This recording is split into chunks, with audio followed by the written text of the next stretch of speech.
રાજકોટમાં પાટીદાર સમાજમાં ચાલતા વારસાઈ મિલકત વિવાદમાં પાટીદાર સમાજના આગેવાન મનોજ પનારા અને જિગેશા પટેલે પાટીદાર સમાજના માતા પુત્રી સાથે મુલાકાત કરી। અંજુબેન પટેલ અને તેમની પુત્રી ક્રિસ્ટીના પટેલની મદદ કરવાની મનોજ પનારાએ તૈયારી દર્શાવી છે।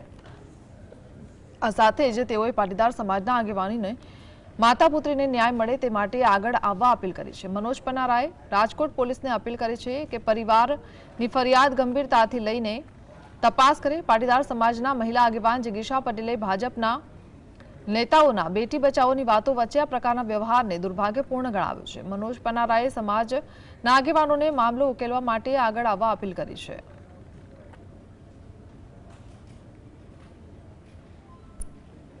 આપણે એક બાજુ સમાધાન પંચ ચલાવીએ છીએ, એક બાજુ સુફિયાની વાતો કરીએ છીએ એકતાની, અને એક બાજુ સમાજના શ્રેષ્ઠીઓ જ પોતાના પરિવારને જ ન્યાય ન અપાવી શકતા હોય તો આવી વાતો કરવાની આપણે જરૂર નથી। શ્રેષ્ઠીઓને પણ મારી વિનંતી છે, નહીં ગમે છતાં પણ આ વિષયમાં એમને તરફદારી કરી અને બાંધછોડ કરી અને બેનનો જે હક છે, ન્યાય છે, એને આપવો જોઈએ।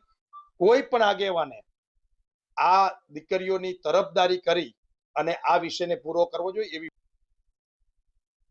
સમાજ પાસે બસ એટલી આશા છે કે સપોર્ટ કરજો। જે સત્ય હોય એનો સપોર્ટ કરતો હું એમ નથી કહેતી કે મારો જ સપોર્ટ કરજો। જે તમને લાગે સત્ય છે, આજે હું પ્રૂફ સાથે વાત કરીશ તો મારો સપોર્ટ કરજો, પણ ન્યાય આપજો। ક્યાંય ખોટી રીતના કોઈનો ખોટો સાથ નહીં આપતા, બસ એટલી જ રિક્વેસ્ટ છે। જેપીમાં છે એક હોદ્દા ઉપર છે કે જસદણના પ્રભારી છે, એની પાર્ટીના નારા છે બેટી બચાવો બેટી પઢાવો, પણ એને તો એ ક્યાંય સાઈડમાં મૂકી અને પોતાની જ બેનો ઘરની બેનો દીકરીઓને આવી રીતે હેરાન કરતા હોય।